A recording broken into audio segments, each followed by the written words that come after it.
Faith, firearms, freedom. This is Armed Lutheran Radio.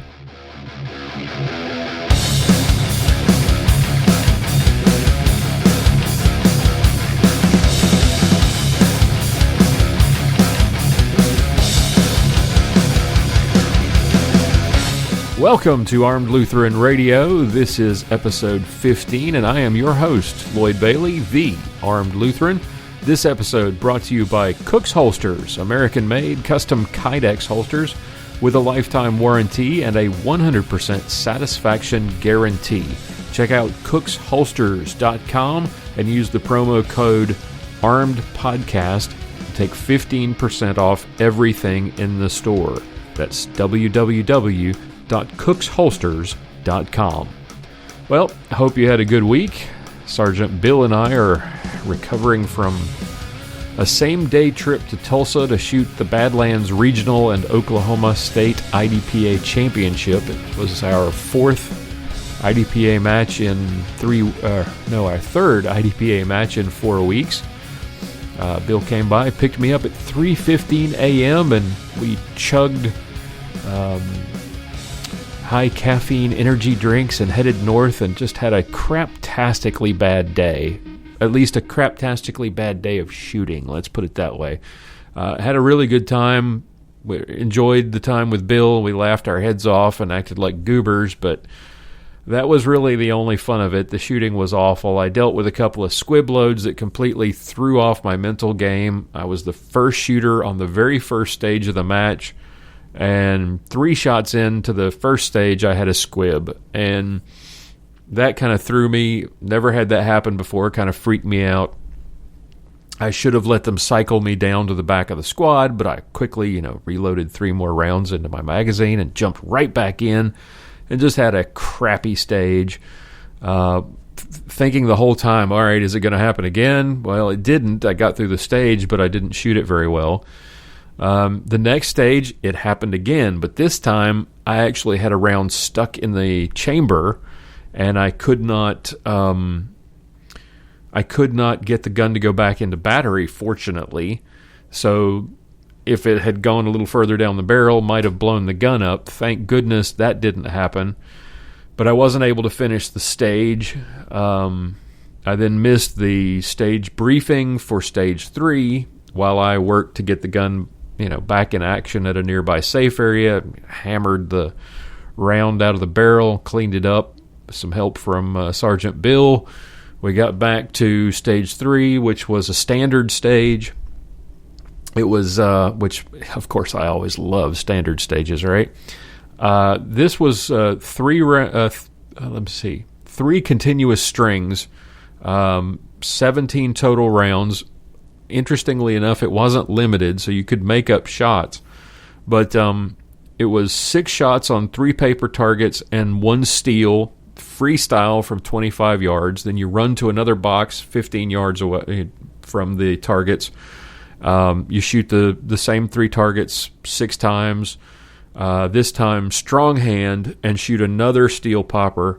And then you run to a third box, which this is only 7 yards from the final target, and you shoot that one twice to the head and once to the body, weak hand only. That was just a fantastic stage. Sergeant Bill got disqualified for shooting steel too close or inside of 10 yards because the steel just wouldn't fall. He probably shot this stupid steel 3 times and went running back and forth. And it was a terrible stage design.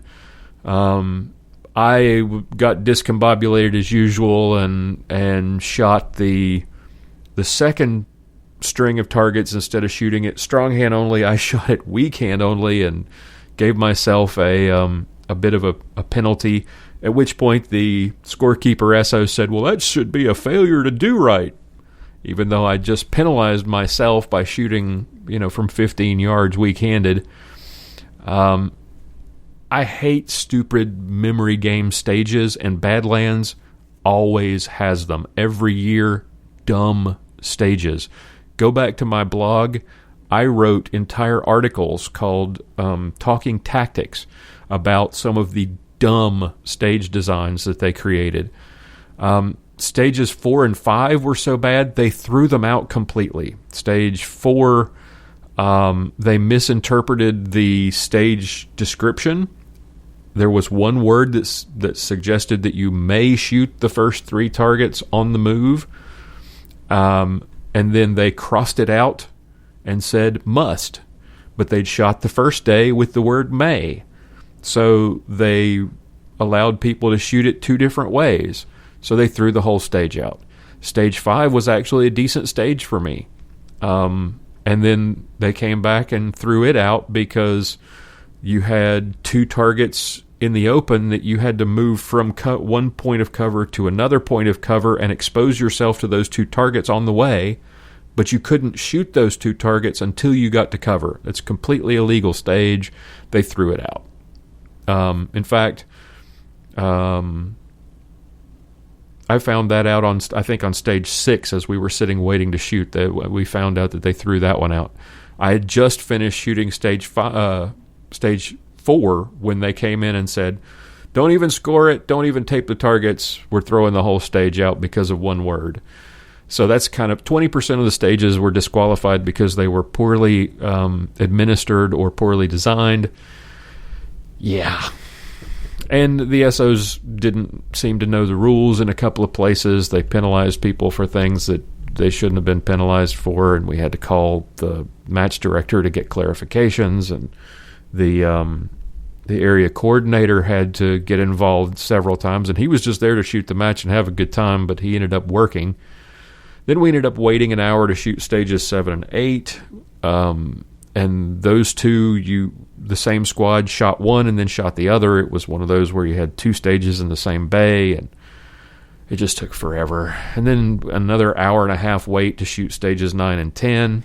Yeah, good times. As the saying goes, it's Badlands. What do you expect? It was just all around craptastic. Still, I managed to finish 7th in ESP Marksman. The week before, had a decent match. Sergeant Bill and I went to Perryville, Arkansas for the Arkansas State IDPA Championship. Cook's Holsters was a sponsor of that match, and we gave away T-shirts and patches and stickers and some of the coolest gift cards ever devised. That match went a lot better for both of us. It was well run. The stages were legal, which is always a plus. The rules were enforced consistently, also a plus. I finished 5th in ESP Marksman. Bill won High Law Enforcement and was first place ESP Expert, and he finally earned a long-awaited and much-deserved bump to Master, which he hadn't been able to get through months and months and months, probably over a year of shooting ESP Expert. There just weren't enough people shooting ESP Expert that he just wasn't able to. You have to have a certain number of people you have to beat a certain number of people in your class in order to get a bump to the next classification, and it just took him forever, and finally there were enough people, and he finished first place and got the bump. So 3 matches in 4 weeks, and I'm ready for a break. It's time to fine-tune the reloading system and get all the bugs worked out, do some more dry firing, and get into Steve Anderson's thirdest book, which arrived in the mail on Friday. I'm really looking forward to reading that. Hopefully I'll be ready and refreshed to shoot the Texas state match in May down in Belleville, Texas. So we'll see. Anyway, enough about me. Time to get to the meat and potatoes of this week's show. Sergeant Bill is back this week. He's got another ballistic minute for you. Aaron Israel returns with some tips on avoiding bad gun and gear purchasing decisions. And we've got a really special treat. This is something I've been looking forward to. The original urban shooter, the black man with a gun, Reverend Kenn Blanchard, is here to talk about his newest project. All that is straight ahead right here on Armed Lutheran Radio.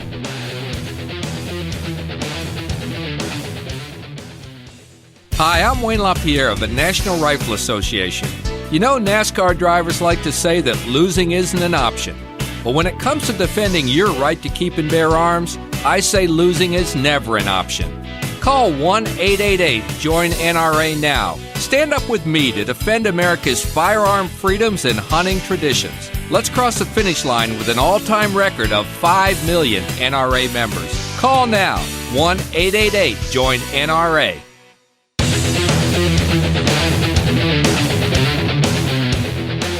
And welcome back. It's time now for a self-defense tip from Aaron Israel of Fundamental Defense. Hey folks, Aaron Israel with Fundamental Defense here with your personal defense tip of the week. This week I want to talk to you about making poor gun and or gear purchases. One of the reasons you should participate in defensive handgun training with a good instructor is that in a good class you're going to find out whether your guns and gear are up to snuff or not. In my defensive-focused shooting classes, I get a wide range of shooters with diverse backgrounds and experience levels. As such, I see a lot of different guns and gear come through my class in a given year. One thing I'm adamant about in my classes is that nothing should be sacred to you if it doesn't work efficiently for you. There's an old cliche in the training industry that unfortunately is still out there that says, the gun will do if you will do. The thought process there is that one gun is as good as another in the hands of someone who is trained to use it. Now, as with most cliches, there's a certain degree of truth there, but the problem with that statement is that it assumes that simply being effective is the only metric by which we should judge our guns and gear, and I believe that's an incomplete thought process. Most guns are designed so that they'll go bang when you pull the trigger. That is to say, they will be effective at making bullets fly.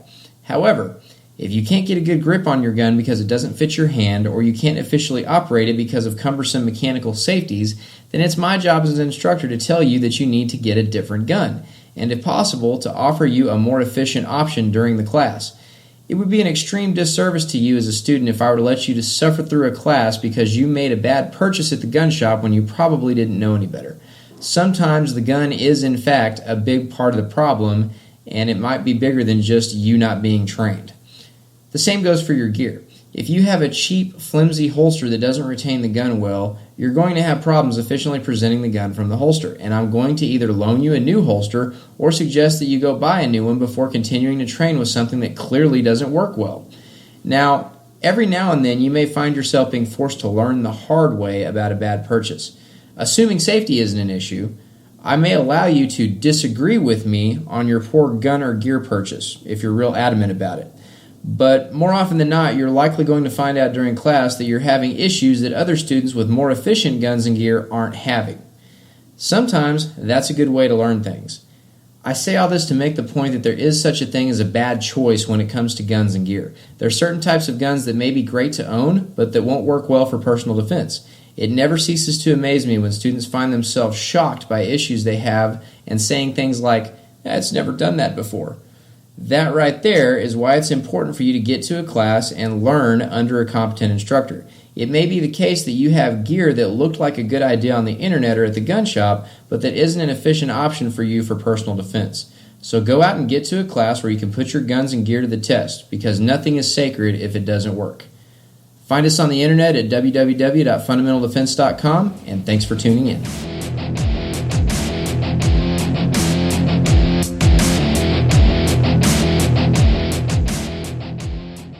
Help support Armed Lutheran Radio. Visit www.patreon.com/armedlutheran and become a sponsor today.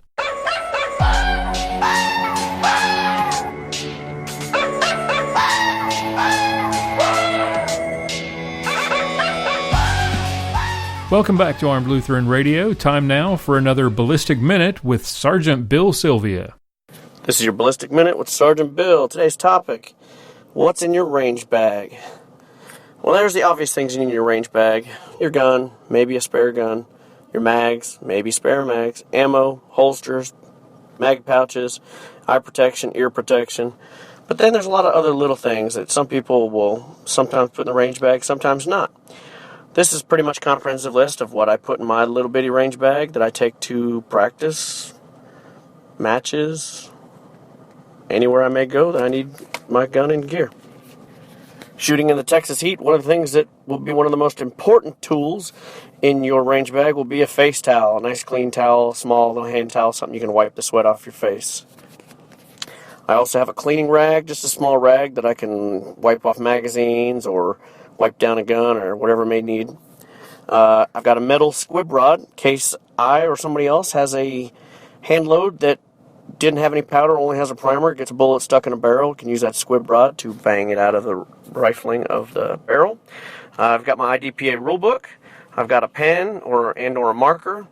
I also have a cleaning kit for my eye protection. It's got a little anti-fog, little cleaning lens cleaner stuff, and a little special microfiber towel to keep them nice and clean and clear. I also carry a shot timer and a couple spare batteries for it. I also bring like a can holder or a koozie, something to keep a bottle of water or even a Dr. Pepper or Coke or something nice and cool. I have spare parts for my guns. Mostly I shoot Glocks, but I'll put a spare guide rod and guide rod spring in there. Maybe I'll put some extra sights or just some extra parts that might have breakage, like the trigger return spring or something like that. Got some grip enhancer, some Pro Grip. I've also got a plastic bag, basically like a medium-sized trash bag. In case it starts to rain, if I have to, I can pull that bag out, unfold it, throw it over my entire bag. It's good to go. I also have a little kit of tools. I've got some specialty tools, like a bushing wrench for like a 1911 or something like that. I've got a front sight nut tool for a Glock. I've got a couple Phillips and flathead screwdriver in there and some Allen keys in case the key sets, so that in case any of the screws on the grip panels of a gun or mostly holsters or pouches sometimes tend to come loose at the worst time. I've got some leather work gloves because they're just nice when you go to help set up or tear down any stages. Like I said, I've got a little sight kit in there for my Glocks for the fiber optic front sights, which has a lighter, some extra fiber optic rods, and a little knife so I can cut the fiber optic. Most of the time I'll keep a little bit of some snacks and some sunblock, some tape or some extra pasters I have left over from a match, and then hanging on the outside of my bag I have a brass bag so that if I pick up any brass so I can take it home and hand load. More often than not I'll have a big bottle of Gatorade or a big bottle of water in there if it's a nice hot day.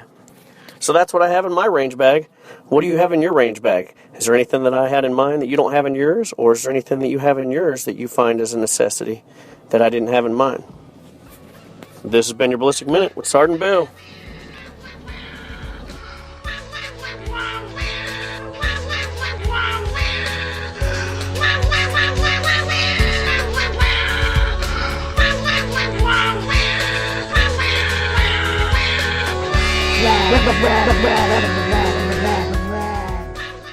If you carry a gun for personal protection, it's imperative that you get a good holster. When I started out, I had no idea what that meant, and I went through a bunch of really bad holsters. Then I found Cook's Holsters at cooksholsters.com. Cook's Holsters are custom made to fit your specific firearm. Available in lots of colors, including custom printed Kydex. Cook's Holsters are made in the USA and the great state of Georgia and come with a lifetime warranty against defects and a 100% satisfaction guarantee. Visit www.cooksholsters.com and use the promo code ARMEDPODCAST and get a 15% discount off everything in the store. You put a lot of time and money into the firearm you choose to carry for personal protection. Carry it in the best holster. cooksholsters.com. Pistols, prayer, and potluck. You're listening to Armed Lutheran Radio.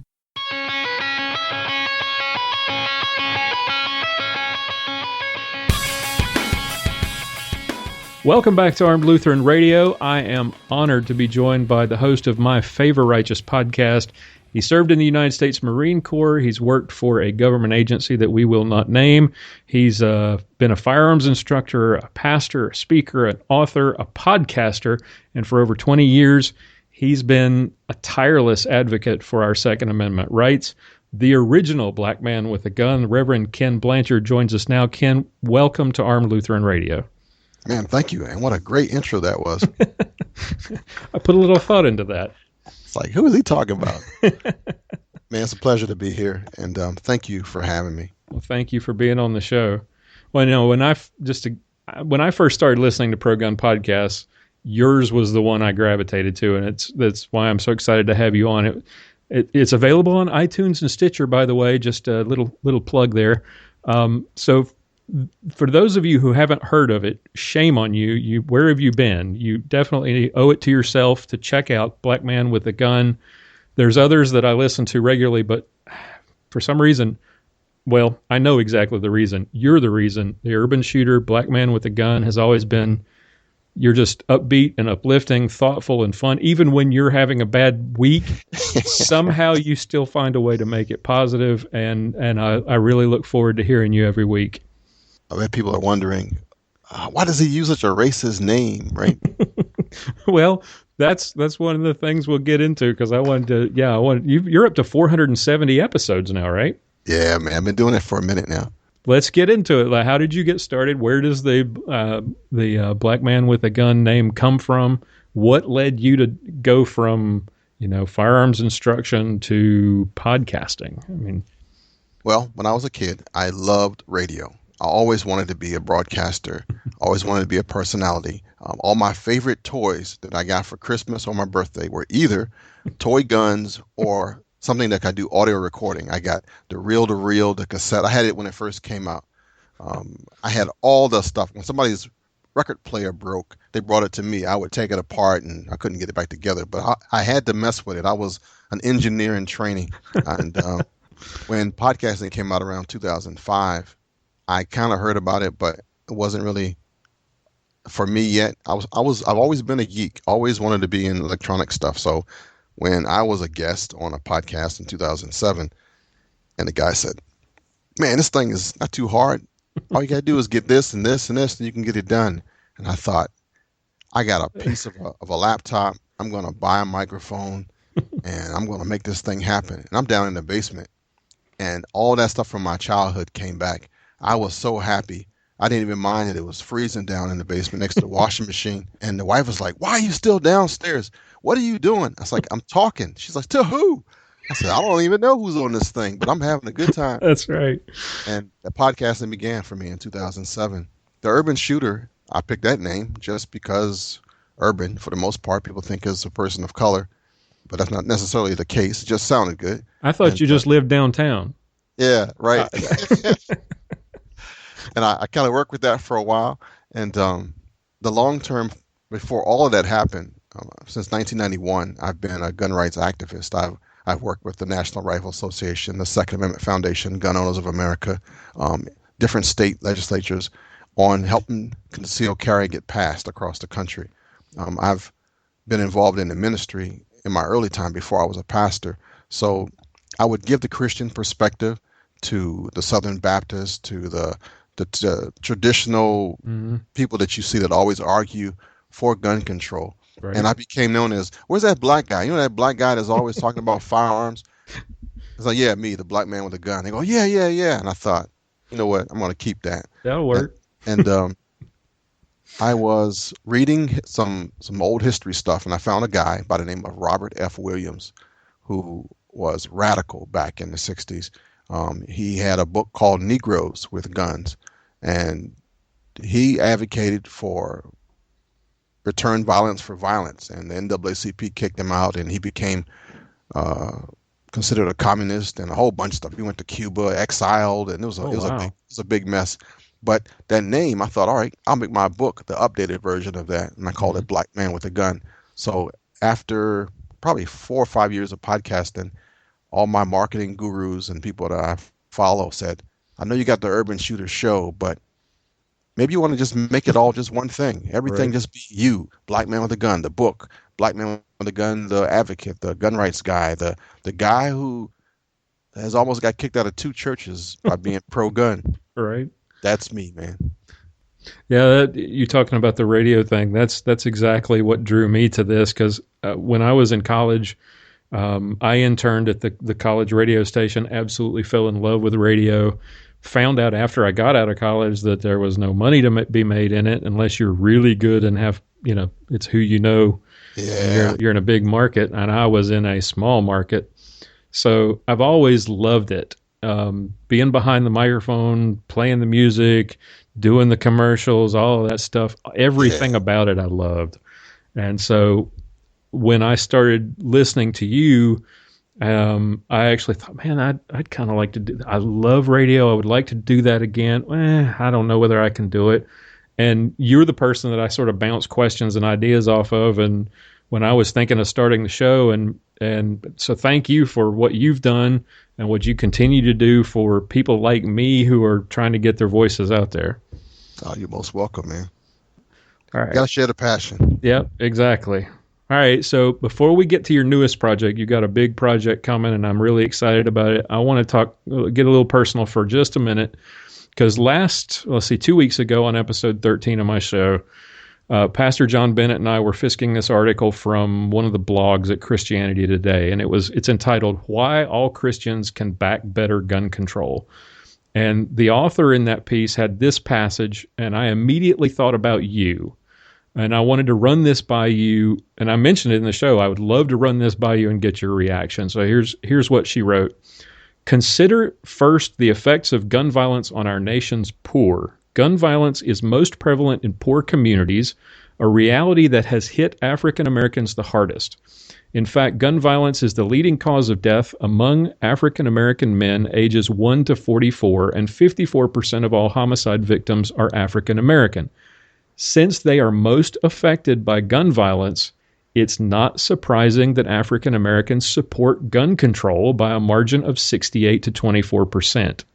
In contrast, white males are the demographic most likely to support gun rights.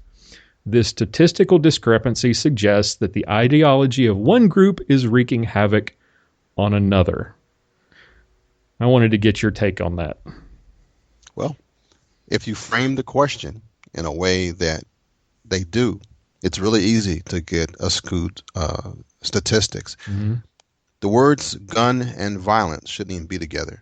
Right. If you were to just take out the word gun violence, you just say that the violence that's in our community is a problem, everybody would agree. Mm-hmm.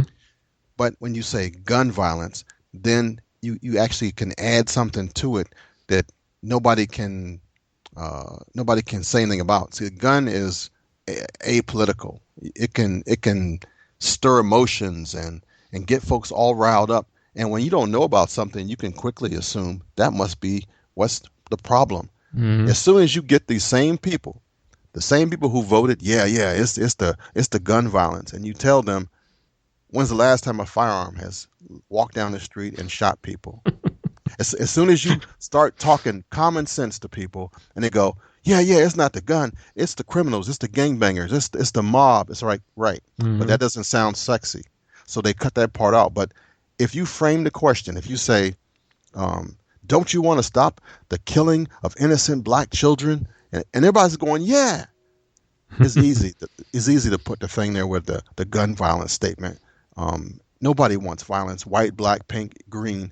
We all want peace. Mm-hmm. But it's really, really easy to, if you're in the political circles, to get a rise on somebody and just add the word gun. I've seen it on the news where they'll say, my hamster was killed today, and in the background they put a giant Beretta 92F in the background, and in your mind, right, it's the gun that killed that hamster. You don't even associate the truth. It's like, how did the hamster die? Those damn guns. And it's a mental thing. That's what we do. Yep. We do it every day. We do, and don't even know it. And even the pro-gun people spread the same stuff. We don't know to stop the question. Sometimes the question is framed wrong. Mm-hmm. It's kind of like when somebody's interrogating you, and some of the questions, no matter how you answer, it's going to be wrong. They lead you down that to get to the answer that they want. They got the light shining in your eyes. You're in a room. You're uncomfortable. And they go, "Do you still beat your wife?" And you go, no. When did you stop? And they just keep on hitting you and badgering you, and that the whole violence and the gun thing is the same way. Right. In your book, available at Amazon.com, by the way, you talk about this in chapter 2. There was something that jumped out at me. You wrote, after a few centuries, every black woman who survived had it in her DNA to forbid bringing a sidearm into the house.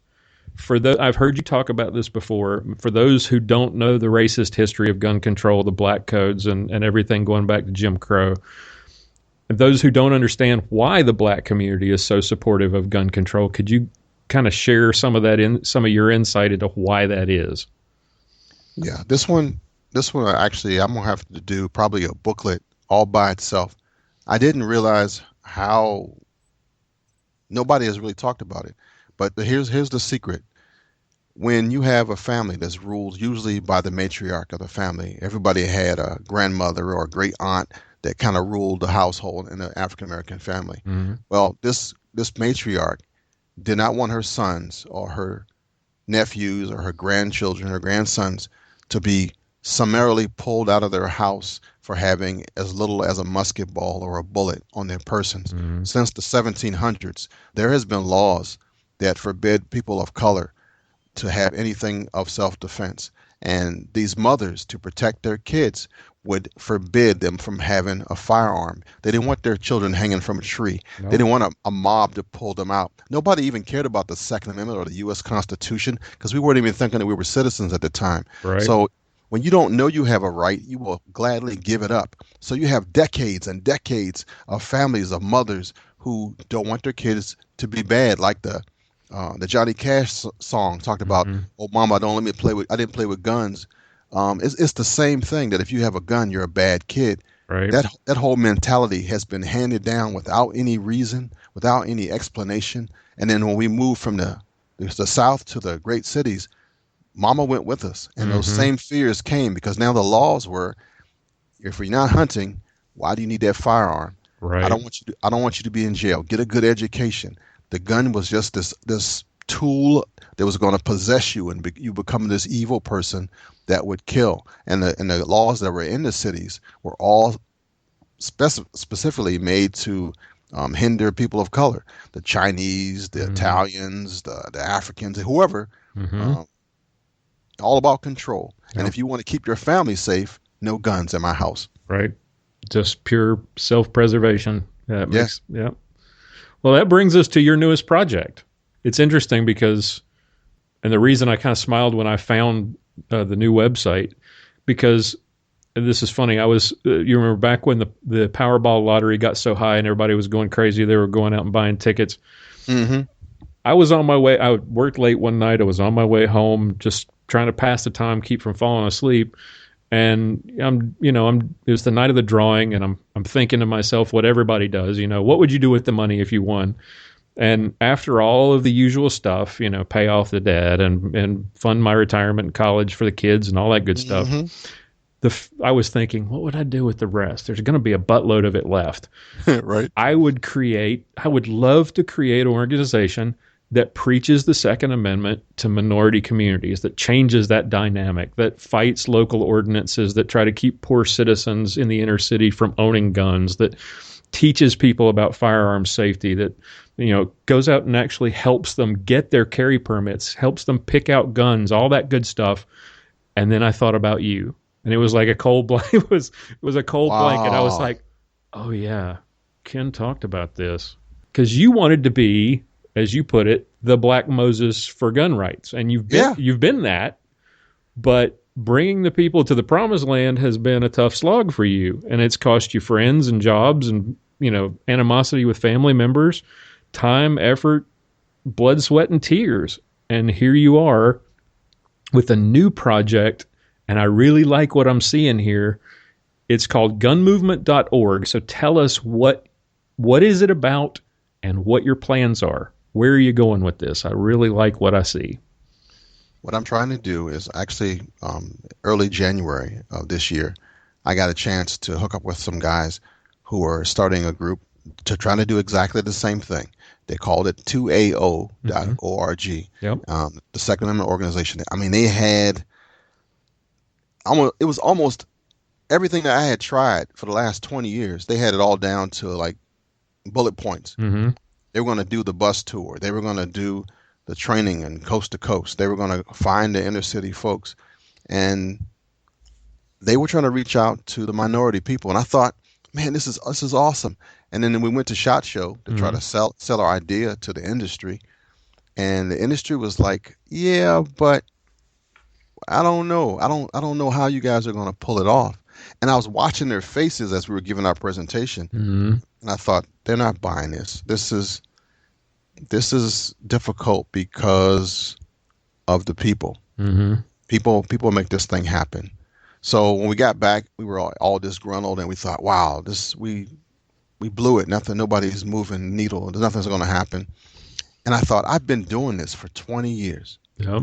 I've met thousands of people, black, white, Hispanic, pink. I've met them, and I know what needs to be done, but it can't be done in the same realm as traditional gun organizations. You can't just go out, get some money, start a direct mail campaign, do it like a political campaign. The folks don't operate that way. Right. I'm going to have to go and do this brick by brick, person by person, go where they go.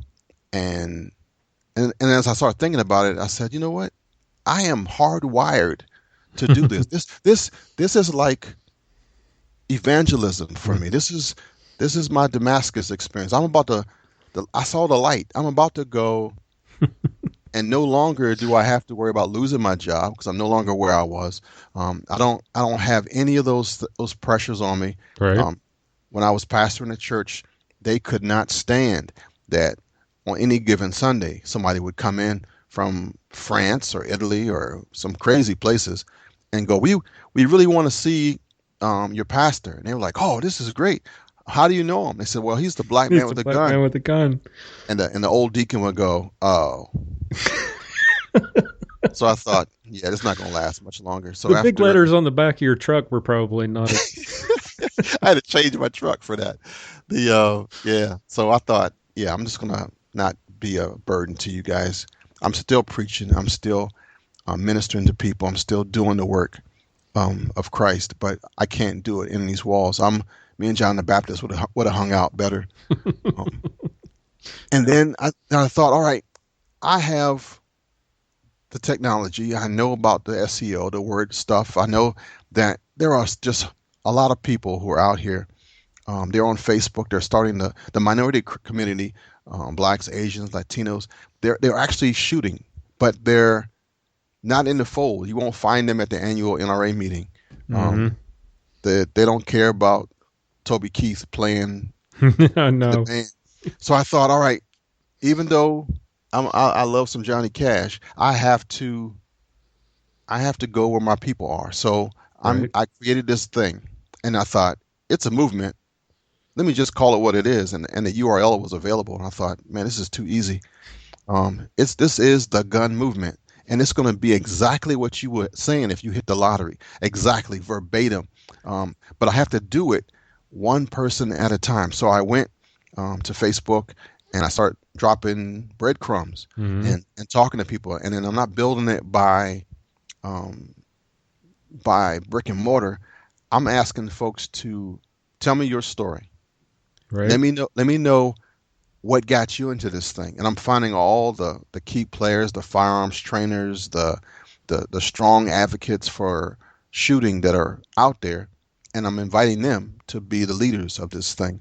And it might take me 12 months, but when those 12 months over, I hope to have the organization, the people that everybody's waiting for. And then we'll do it just a little bit different. We'll have some social things, and then start doing some training, and then I'll flesh it out. And that's what the gun movement is going to be. Awesome. It's going to be my legacy. It's the grown-up version of the Black Man with a Gun website. I'm going to take everything that I've learned, and the focus is no longer on me, but on the rest of the country. Because see, in my big scheme of things, this is my Martin Luther King moment. Because after I get everybody on board, and after everybody understands that it's not really about color anymore, that it's about us, and the us is the U.S., the nation will be better. Yep. It's interesting because, as I've gotten more involved with guns and competitive shooting and blogging and now podcasting, I've discovered that that stereotype of the gun owner is not the grumpy white guys, the grumpy old white guy. You go to a gun show, you go to a gun store, you go to a competitive pistol match, and you're going to see whites and blacks and women and Asians, old and young, and all kinds of people. Gun ownership, it really is. Gun owners are not this monolithic group that the media tries to make us out to be. And that's the part that has kept me in this community.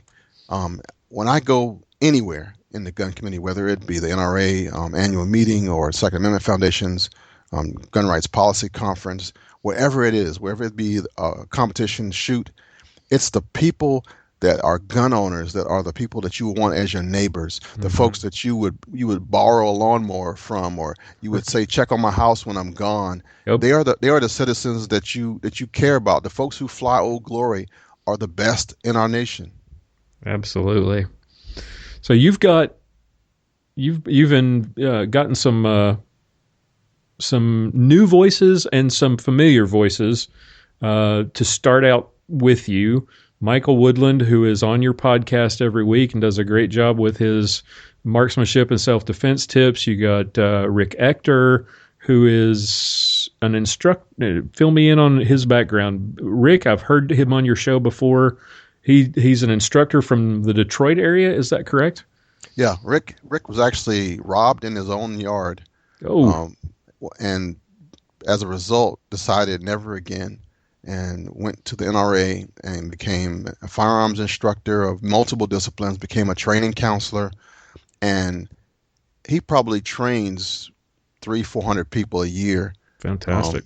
And he does a lot on his own, getting ranges to bend and to have like women's shoots, and he just empowers women. He does like some amazing stuff in the Midwest in a place where you wouldn't even think it's happening. And I had to get him on board because he's affected so many people positively.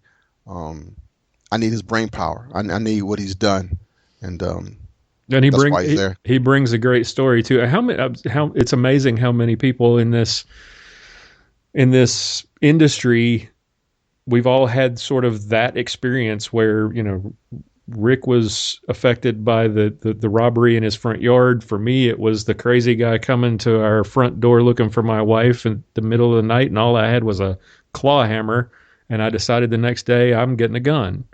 I've heard that kind of story so many times where people who never thought about having a gun before, and then there's that one moment, that one incident, and it changes them, and they're never the same. They don't look back, and it's just, I'm a gun person from that day forward. And those are powerful stories. Rick's story is great. You had Tiffany on. What is her background? Tiffany Johnson. What is her background? I heard she teaches at the University of Memphis. She probably does. She is she's an attorney actually, but she was trained by Tom Gibbons. She works out of Rangemaster. And she holds her own with some very professional people. Fantastic. They attend like a tactical instructors conference every year, and Tiffany's right there in the mix of them all. So it's going live May 1st, right? The site is up, and you've done a sort of a Google Hangout just to sort of get things started. Is that going to be sort of a regular thing where you just get together and everybody kind of kicks around some discussion points and answers questions? Yeah, the long term of it is it'll be like a television show where it'll be really, really organized, and it might not be all three of us or four of us, just might be me and a guest. Right. It'd be like a video podcast. But I wanted to make sure there was a face on there that newbies could identify with, and folks who didn't think they usually saw people of color discussing this stuff, because I want to hit some stuff that's straight embarrassing. And the whole gun violence thing, if I can say that enough to people, go, when I can hear that my own words come back to me, I know I've done it the right way. Right. And I want to do that.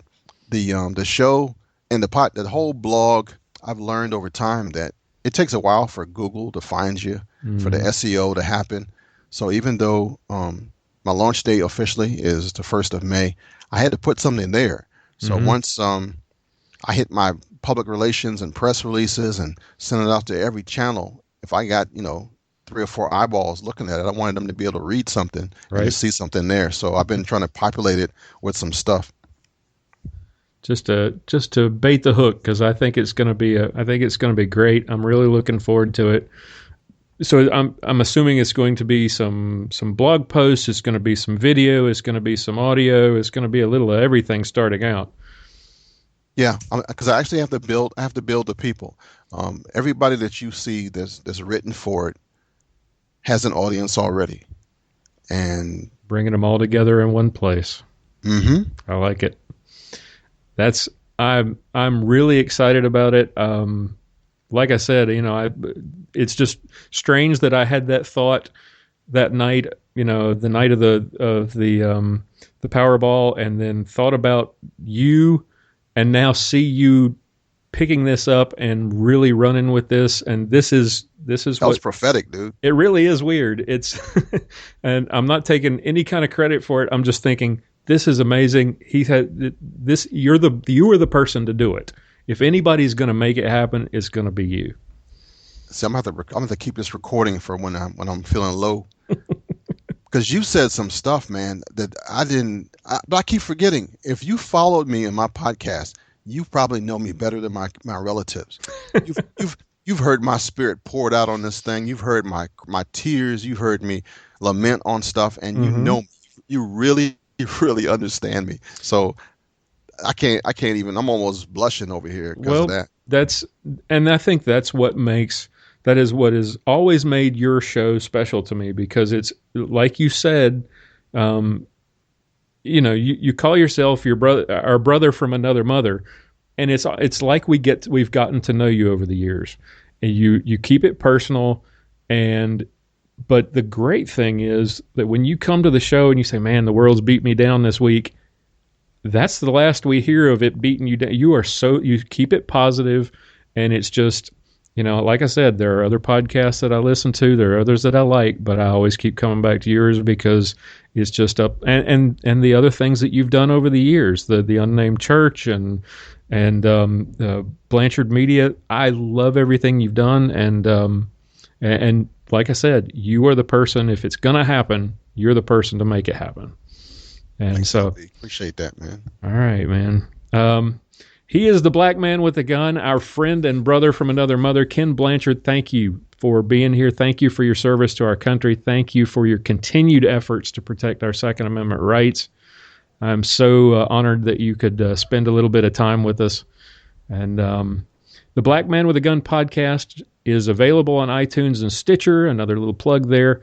Check him out at blackmanwithagun.com. And the new project launching May 1st is gunmovement.org.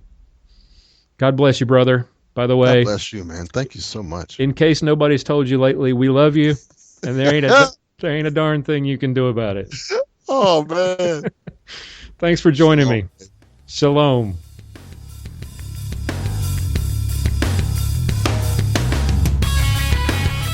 Well, that's going to wrap it up for this week. Thanks to Sergeant Bill Silvia and to Aaron Israel of Fundamental Defense for their contributions.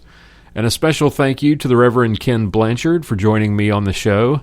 Be sure to check out his newest project, gunmovement.org, launching May 1st.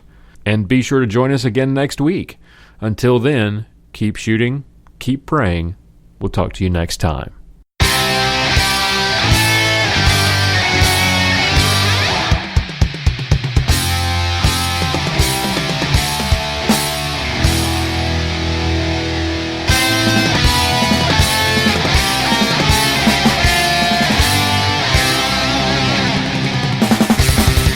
For show notes, be sure to visit our website at www.armedlutheran.com. Be sure to follow us on Twitter @ArmedLutheran and like us on Facebook at www.facebook.com/TheArmedLutheran. You can contact us by email at armedlutheranradio@gmail.com or leave us a voicemail at 855-54-ARMED. Thank you for listening to Armed Lutheran Radio.